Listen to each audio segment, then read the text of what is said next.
I poured him another fiery bowl. 3 bowls I brimmed, and 3 he drank to the last drop, the fool. And then, when the wine was swirling around his brain, I approached my host with a cordial, winning word.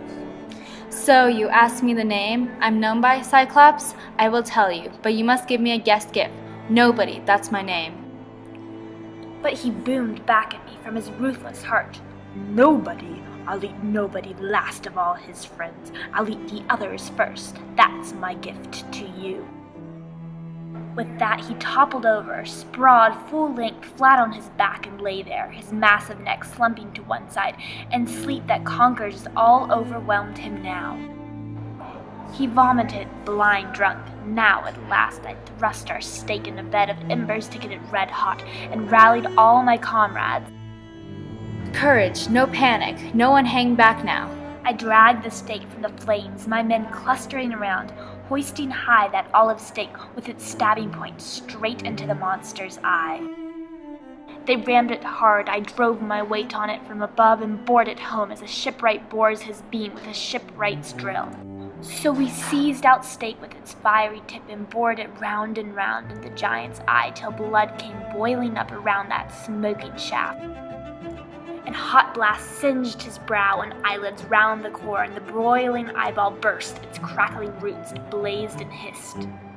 He loosed a hideous roar, the rock walls echoed round, and we scuttled back in terror. The monster wrenched the spike from his eye, and out it came with a geyser of blood. He flung it aside with frantic hands. Mad with pain, he bellowed out for help from his neighbor Cyclops, living round about in caves on wind-set crags. Hearing his cries, they lumbered up from every side, and hulking around his cavern, asked him what ailed him. What, Polyphemus? What in the world's the trouble? Roaring out in the God-sent night to rob us of our sleep? Surely no one's wrestling your flocks against your will. Surely no one's trying to kill you now by fraud or by force. Nobody, friends, Polyphemus bellowed back from his cave. Nobody's killing me now by fraud and not by force. If you're alone, his friends boomed back at once, and nobody's trying to overpower you now, look, it must be a plague sent here by mighty Zeus, and there's no escape from that. They lumbered off, but laughter filled my heart to think how nobody's name, my great cunning stroke, had duped them one and all, but the Cyclops there, still groaning, groped around for the huge slab and heaving it from the doorway. Hoping to catch a comrade stealing out with sheep, such a blithering fool he took me for. But I was already plotting what was the best way out. How could I find escape from death for my crew, myself as well? My wits kept weaving cunning schemes, life at stake, monsters' death staring us in the face till this plan struck my mind best.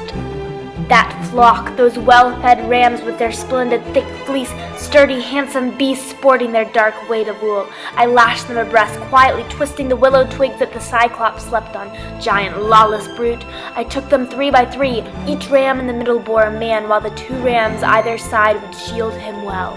So 3 beasts to bear each man, but as for myself, there was one bellwether ram, the prize of all the flock, and clutching him by his back, tucked up under his shaggy belly, there I hung face upward. Soon as young dawn with her red rose fingers shone once more, the rams went rumbling out of their caves towards the pasture. Their master, now heaving in torment, felt the back of each animal halting before him here, but the idiot never since my men trussed up under their thick, fleecy ribs. And the last of them all came my great ram, striding out, weighed down with his dense wool in my deep plot. Stroking him gently, powerful Polyphemus murmured, "Dear old ram, why last the flock to quit the cave? In the good old days you never lagged behind the rest. You, with your long marching strides, first by far the flock to graze the fresh young grasses, first by far to reach the rippling streams. First to turn that comb, keen for your fold when night comes on, but now you're last of all. Why, sick at heart for your master's eye, that coward gouged out with his wicked crew. After he'd stunned my wits with wine, that nobody who's not escaped his death, I swear not yet. Oh, if only you thought like me, had words like me to tell me where that scoundrel is, cringing from my rage.